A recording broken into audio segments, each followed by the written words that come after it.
Assalamualaikum, salam sejahtera. Saya Muhammad Zikri bin Saidi. Di nombor saya adalah 2022498072. Aksara Dungin juga dikenali sebagai aksara Dungin Dayak atau aksara Dungin Dayak Ngaju adalah sistem tulisan yang didominasikan oleh suku kaum Dayak Ngaju di Kalimantan Tengah, Indonesia. Sistem tulisan ini digunakan untuk menulis bahasa Dayak Ngaju yang merupakan salah satu bahasa yang banyak digunakan oleh suku Dayak di wilayah tersebut. Aksara Dungin merupakan sistem tulisan abugida di mana setiap karakter melambangkan sebuah suku kata. Aksara ini terdiri daripada huruf-huruf konsonan dan vokal, dan pengucapannya dari tiap karakter berbeza tergantung pada vokal yang digunakan. Karakter dalam aksara Dungin memiliki bentuk yang khas dengan banyak garis melengkung dan lengkungan yang rumit. Itulah pengenalan singkat tentang aksara Dungin. Sistem tulisan ini memiliki nilai budaya dan sejarah yang penting bagi suku Dayak Ngaju dan terus menjadi simbol identiti dan kebangsaan mereka. Saya Laura Anna Fredrik dan saya akan mengutarakan tentang latar belakang kajian bagi tugasan kami. Turai merupakan sejenis tulisan kuno kaum Iban di Sarawak pada zaman dahulu. Ia merupakan tulisan yang bercorak serta ditulis di atas beberapa kepingan papan oleh lemambang Iban atau boleh dikenali sebagai dukun dan penyair Iban. Aksara Dunging merupakan salah satu aksara Iban yang telah ditulis di atas kepingan papan, dicipta oleh seorang kaum Iban yang bernama Dunging Anak Gungu. Aksara Dunging mengandungi 77 karakter dan diperbaiki kepada 59 karakter tetap yang terdiri daripada 16 huruf konsonan dan 45 huruf vokal. Dr. Bromley Philip merupakan seorang pensyarah yang kini mengajar di UiTM Kampus Samarahan, telah meneruskan serta memantapkan lagi aksara-aksara Iban tersebut. Beliau telah menulis sebuah buku tentang aksara Dunging iaitu Huruf Iban ataupun Huruf Iban. Papan turai tersebut kini berada di Rumah Panjang Nanga Ulai, Debak, Sarawak. Ia disimpan serta dijaga oleh pakcik kepada Dr. Bromley Philip iaitu Pagat Anak Nunui. Aksara Dunging kini dipelihara dan dimasukkan ke dalam sistem software laser Iban setelah Dr. Bromley merujuk hasil manuskrip pakcik beliau. Sekarang saya akan menceritakan signifikan kajian kami. Skrip Dunging memainkan peranan penting dalam memelihara warisan budaya orang Iban. Kajian ini dapat menyumbang kepada dokumentasi, pemeliharaan artifak budaya yang sangat berharga ini. Dengan memahami secara menyeluruh skrip ini, kita dapat menjaga sejarah, tradisi dan nilai-nilai yang berharga kepada orang Iban, memastikan warisan budaya yang kaya ini tidak hilang seiring dengan masa. Seterusnya ialah skop kajian. Skop kajian pertama ialah kawasan kajian. Kawasan kajian berfokuskan kaum Iban dan hanya melibatkan seorang pensyarah UiTM. Pensyarah yang ditemu ramah adalah Profesor Dr. Bromley Philip. Temu ramah dijalankan dengan menggunakan pautan internet Google Meet atas sebab keadaan beliau yang tidak begitu sihat. Skop kajian kedua ialah tempoh kajian. Tempoh kajian telah dilaksanakan selama 12 minggu bersamaan 94 hari untuk mengumpul data dan menyiapkan kertas kerja. Skop kajian ketiga adalah aspek kajian. Ianya tertumpu kepada sejarah penulisan Iban dan cara menghasilkan tulisan tersebut menggunakan papan turai. Kepentingan untuk memelihara aksara Dunging dalam masyarakat berbangsa Iban. Untuk kajian literatur kami mempunyai 4 isi, iaitu 1. Peradaban masyarakat Iban. Dalam peradaban masyarakat Iban itu terdapat nganyau, pemegang kepala. Kedua, nganyap, iaitu tradisi yang dijalankan pada waktu malam untuk bertujuan untuk memudahkan peminangan. Yang ketiga ialah adat perkawinan, iaitu adat nikah. Keempat adalah adat kematian. Untuk yang kedua ialah warisan lisan dan tulisan Iban yang merangkumi reka main. Reka main adalah sejenis puisi khusus dan entelah ialah membawa maksud teka-teki. Untuk konsep ataupun fungsi papan turai yang mempunyai 5, iaitu memberi informasi berguna. Yang kedua, banyak menggunakan papan turai tersebut sebagai alat promosi dan pemasaran. Yang ketiga, papan turai juga digunakan untuk memberi informasi pada keamanan dan keselamatan kepada masyarakat. Papan turai yang keempat, papan turai sering digunakan untuk memberi petunjuk dan panduan kepada pengunjung. Yang kelima ialah papan turai juga digunakan untuk tujuan pembelajaran dan pengetahuan kepada masyarakat. Contohnya masyarakat begini. Sejarah aksara Dunging. Yang keempat ialah sejarah aksara Dunging. Penulisan tersebut dikenali sebagai aksara Dunging menurut legenda suku Dayak Iban. Sejak dahulu kala telah memiliki aksara sendiri.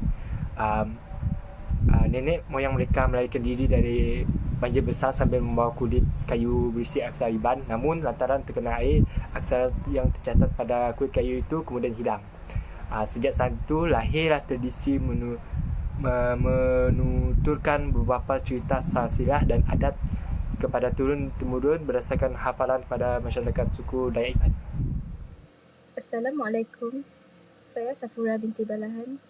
Saya akan membentangkan asal-usul dan pengasas aksara Dungi. Alfabet Iban atau dikenali aksara alfabet adalah sistem tulisan orang Iban selain daripada tuai yang diilhamkan oleh dunging anak gunggu yang mempunyai 77 karakter. Sistem dunging alfabet hampir menyamai Hangul Korea kerana setiap huruf mempunyai konsonan dan vokal. Dunging pernah dijemput oleh beberapa pegawai kolonial untuk mengajar sistem abjadnya kepada masyarakat Iban di Betong melalui pendidikan formal. Usahanya malangnya tidak lama kerana mereka tidak bersetuju dengan beberapa istilah yang ditetapkan dalam pengajaran abjadnya. Sejak itu, abjad itu akhirnya hilang dalam kelalaian walaupun terdapat beberapa usaha untuk menghidupkannya, namun segala usaha seolah-olah gagal. Seterusnya adalah kajian literatur berkaitan dengan warisan lisan dan bertulis Iban. Warisan lisan dan bertulis Iban yang pertama adalah Leka Main. Orang Iban di Sarawak memiliki puisi khusus yang dinamakan Leka Main. Leka bermaksud benih ataupun maksud lainnya adalah perkataan. Main pula bukan hanya untuk bersenang-senang dan berehat, tetapi ia mencakupi semua jenis puisi yang dibaca untuk bersenang dan di dalam upacara khusus. Ianya terbentuk daripada daya imajinasi yang tinggi dalam masyarakat Iban. Leka Main disebarkan melalui lisan daripada generasi dahulu ke generasi yang seterusnya. Masyarakat Iban yang mahir berpuisi dipanggil sebagai landik berjaku. Sekarang saya akan menyambung dengan entelah. Entelah adalah teka-teki. Bentuk entelah berbeza daripada teka-teki yang biasa kerana ia berbentuk bebas dan tidak mempunyai rangkap atau rima di hujung teka-teki tersebut. Berikut adalah contoh entelah ataupun pantun teka-kerat teka-teki. Menua adalah bermaksud petunjuk, ulu lunggang bermaksud petunjuk yang sama bunyi, sahut bermaksud jawapan. Seterusnya adalah tinjauan literatur 3. Tinjauan literatur 3 adalah berkaitan tentang type designer dari Indonesia yang ingin memperbaharui tulisan Iban agar dapat dibaca dengan mudah dengan mengekalkan tulisan yang lama. Gumpita Rahayu, seorang type designer dari Indonesia, merupakan seorang pereka dan pendiri toko type, sebuah studio typeface di Indonesia yang melakukan banyak penyelidikan dan menemubual masyarakat ramai serta melihat buku untuk mempelajari tentang ciri-ciri aksara dunging dan budaya Dayak Iban. Beliau membuat jenis penulisan istimewa yang dipanggil muka type dan beliau mengajar orang bagaimana melakukannya di sekolah yang berbeza di Indonesia. Beliau juga membantu masyarakat ramai belajar tentang membuat perkataan dan gambar kelihatan baik bersama. Gumpita Rahayu bersama seorang lagi bernama Pratisara Adi Dasa Anor Wicaksono yang membuat surat menggunakan tulisan lama. Gumpita berkata bahawa huruf moden dan lama adalah berbeza dan tidak boleh dicampurkan. Mereka menjadikan tulisan lama kelihatan seperti tulisan moden untuk membantu masyarakat mengingati dan menghargai tradisi lama masyarakat Iban. Saya akan membincangkan tentang metodologi kajian bagi kajian kami.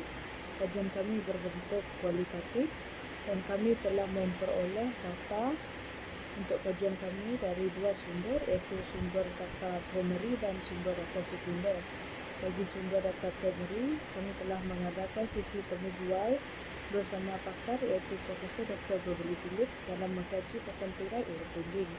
Tarikh temu bual tersebut adalah pada 26 Mei 2023 dan platform untuk mengadakan temu bual tersebut adalah di atas talian iaitu melalui Google Meet. Bagi sumber data sekunder pula, kami telah mendapatkan data dari atas talian dengan melayari internet dan kami juga telah merujuk kepada maklumat di dalam kertas kajian yang telah diterbitkan oleh pengkaji lepas dan kami juga telah merujuk buku yang diterbitkan oleh Profesor Dr. Beverly Philip. Seterusnya saya akan berbincangkan tentang analisis kajian. Analisis kajian yang kami dapati adalah berlandaskan auditif kajian kami. Untuk auditif kajian yang pertama, iaitu untuk mengkaji ciri-ciri fizikal papanturai, kami telah memajukan soalan berkaitan dengan ciri fizikal papan turai kepada Profesor Dr. Bromley Philip, dan kami telah mengadakan perbincangan tentang unsur-unsur mistik tentang pembuatan papan turai. Bagi objektif kajian yang kedua, iaitu untuk mengkaji sejarah lampau papan turai dan isi kandungan di dalam papan turai. Kami telah berbincang tentang sejarah di sebalik pembuatan papan turai, dan kami juga mengadakan diskusi tentang cabaran yang dihadapi oleh pengasas dalam mengasaskan huruf IBAN. Untuk objektif kajian yang ketiga, iaitu untuk mengkaji kepentingan pemeliharaan warisan bertulis tempatan. Kami telah mendapatkan data dari sumber sekunder, iaitu kertas kajian para pengkaji terdahulu, dan perbincangan telah dibuat tentang kaedah memelihara papan turai bersama Profesor Dr. Bromley. Seterusnya, saya akan mengutarakan tentang dapatan kajian 1. Berdasarkan slide ini, papan turai yang asli berukuran lebih kurang 1 meter panjang dan mempunyai 6 kepingan papan. Papan ini mengandungi 77 karakter ataupun abjad dan diperbuat daripada kayu jinggau yang digelar oleh kaum Iban. Semua aksara-aksara tersebut telah dicipta oleh dunging anak gunung. Setelah itu, karakter-karakter tersebut dibuat penambahbaikan kepada 59 karakter tetap, dan saiz papan turai tersebut berukuran kira-kira 60.96 cm dan berukuran segi 4 sama. Jenis bahan yang digunakan kepada papan turai yang baru ialah kayu jati, dan ia hanya mempunyai 1 kepingan papan sahaja. Papan turai tersebut kini berada di Rumah Panjang Nangah Ulai Debak, Sarawak, dan dipelihara oleh Pagat Anak Nunui. Sekarang saya akan menceritakan dapatan kajian kami yang kedua. Nombor 1, The Great Flood. Dalam legenda ini, masyarakat Iban di Borneo memiliki aksara tersendiri namun hilang dan manja dahsyat pada zaman dahulu lagi. Renggi, seorang tokoh Iban, adalah pemegang asal aksara Iban. Ketika banjir datang, Renggi menempatkan aksara tersebut pada hujung selendang pinggangnya dan melemakkan diri di sebuah pohon tapang. Namun aksara yang ada pada selendangnya menjadi basah dan hilang. Dengan rasa sedih, Renggi memutuskan untuk mengunyah kulit kayu dan menelannya. Menurut agenda, tindakan ini membuat aksara tersebut melekat dalam otak dan darah Renggi. Generasi dari keturunan Renggi diyakini memiliki kemampuan luar biasa untuk menghafal tradisi Islam. Yang kedua adalah pencipta aksara dunging. Akik Dunging, seorang keturunan terkenal dari Renggi, memainkan peranan penting dalam legenda dan keberadaan aksara Iban yang hilang. Sebagai keturunan ke-20 dari Renggi, Akik Dunging sangat yakin pada legenda tersebut dan memulai pencarian untuk menemukan aksara Iban yang hilang. Akik Dunging belajar membaca dan menulis menggunakan abjad Jawi dan juga mempelajari sedikit skrip Jawi dengan menggunakan huruf Arab. Dengan keunikan dan ketukunan Akik Dunging, abjad Dunging menjadi satu-satunya sistem penulisan yang Iban yang diketahui. Yang ketiga adalah pengiktirafan terhadap abjad rekaan Dunging. Abjad Dunging telah diiktiraf dan terdapat di dalam Kamus Komprehensif Bahasa Iban, Bahasa Inggeris yang diterbitkan oleh Anthony Richards. Pengiktirafan aksara Dunging yang amat bermakna adalah pengiktirafan daripada Ensiklopedia Kajian Iban, terbitan Yayasan itu juga. Di dalam ensiklopedia tersebut, abjad Dunging telah dipaparkan dalam beberapa muka surat. Yang keempat adalah linguis software Laser Iban. Abjad Dunging telah diubah menjadi font komputer dan boleh diakses melalui Microsoft Word dan Macintosh. Ianya dikenali sebagai Laser Iban dan boleh digunakan dengan perisian lain dalam pelbagai font Inggeris. Dengan adanya Laser Iban, pembinaan pangkalan data yang menyimpan dokumen dalam bahasa Iban menjadi lebih tepat. Seterusnya, dapatan kajian 3. Dapatan kajian 3 adalah berkaitan tentang usaha Dunging untuk memelihara tulisan Iban agar tidak hilang. Mencari tulisan Iban yang hilang menjadi tugas yang sukar dan memerlukan pemahaman yang mendalam tentang bahasa dan budaya Iban. Dunging bekerjasama rapat dengan pakar dan masyarakat Iban untuk memastikan pendekatan itu betul dan menghormati warisan budaya sedia ada. Secara keseluruhannya, komitmen Dunging untuk memelihara tulisan Iban yang hilang menunjukkan komitmen yang kuat untuk memelihara budaya dan identiti orang Iban. Profesor Dr. Bromley Anak Philip dari sebuah universiti di Sarawak telah menemukan cara untuk menjaga agar papan turai tetap berada dalam keadaan baik. Beliau bekerja dengan kumpulan dari Washington DC untuk membuat program komputer khusus yang disebut Laser Iban yang membolehkan orang menulis abjad Iban Dunging di komputer. Seterusnya, fungsi papan turai.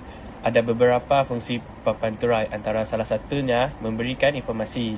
Ia digunakan untuk menyampai informasi kepada masyarakat seperti pengumuman acara informasi penting, pengumuman pemerintah, peraturan dan kebijakan atau berita terkini. Yang kedua, mempromosikan dan pemasaran. Ia dapat menampilkan iklan produk, layanan atau acara sedang berlangsung untuk menarik perhatian pengunjung.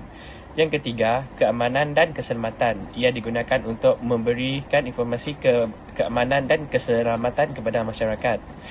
Yang keempat, papan turai digunakan sebagai fungsi untuk pembelajaran dan pengetahuan. Digunakan untuk memberi petunjuk atau panduan kepada pengunjung. Yang terakhir, papan turai digunakan untuk memberikan navigasi dan panduan. Ia digunakan untuk tujuan pembelajaran dan memberikan pengetahuan kepada masyarakat. Seterusnya, penyata masalah untuk aksara Dungin. Kami telah menemukan 3 penyata masalah bagi aksara Dungin. Yang pertama adalah kekurangan kesedaran dan pemahaman. Banyak orang tidak menyedari keberadaan aksara Dungin atau tidak memahami cara penggunaannya. Yang kedua adalah kehilangan warisan budaya. Ia dapat menyebabkan kehilangan identiti dan masyarakat yang mengandalkan aksara Dungin. Dan yang terakhir, keterbatasan bahan rujukan dan sumber daya. Ketersediaan buku teks, bahan referensi dan sumber daya lainnya yang berkaitan dengan aksara Dungin mungkin terbatas disebabkan tidak ramai yang mempelajari aksara Dungin. Penyata masalah bagi papan turai pula ada 3. Bagaimanakah inovasi dan perkembangan teknologi mempengaruhi papan turai adalah penyataan masalah papan turai yang pertama. Yang kedua, bagaimanakah orang menggunakan papan turai dalam sosial dan budaya. Dan yang ketiga, apakah penggunaan papan turai secara efektif dapat menyampaikan maklumat yang dimaksudkan kepada masyarakat. Seterusnya pula adalah kajian soalan untuk papan turai. Kajian soalan untuk papan turai yang pertama adalah untuk mengkaji sejarah dan perkembangan. Yang kedua, untuk mengenal pasti fungsi dan tujuan papan turai. Dan yang ketiga, untuk mengkaji perbandingan papan turai dengan media-media yang lain. Yang terakhir adalah kesimpulan. Dalam masyarakat Iban, konsep warisan adalah sangat dititik beratkan oleh mereka kerana ia melambangkan identiti dan pengenalan diri dalam masyarakat Iban. Dalam konteks masyarakat Iban, warisan merangkumi dari segi artifak, adat resam, pantang larang, seni lisan dan kemahiran tradisional. Warisan yang berkaitan dengan artifak yang telah dibangunkan oleh masyarakat Iban adalah melalui kepercayaan, kemahiran, tradisi dan nilai estetika mereka dalam melakukan sesuatu benda. Semua aspek budaya dan warisan memainkan peranan yang sangat penting di dalam budaya Iban dan perlu diturunkan dari satu generasi ke generasi yang seterusnya. Penyelidikan yang telah dibuat ini adalah bertujuan untuk memberi pemahaman yang menyeluruh tentang adat penulisan iaitu aksara Dungin yang terdapat di dalam masyarakat Iban di Sarawak. Adat dan budaya yang telah ditinggalkan kepada masyarakat kini haruslah dikekalkan bersesuaian dengan edaran masa agar tidak ditelan zaman dan dilupakan kerana ia merupakan identiti unik yang membezakan budaya Iban dengan budaya lain yang terdapat di dalam Malaysia.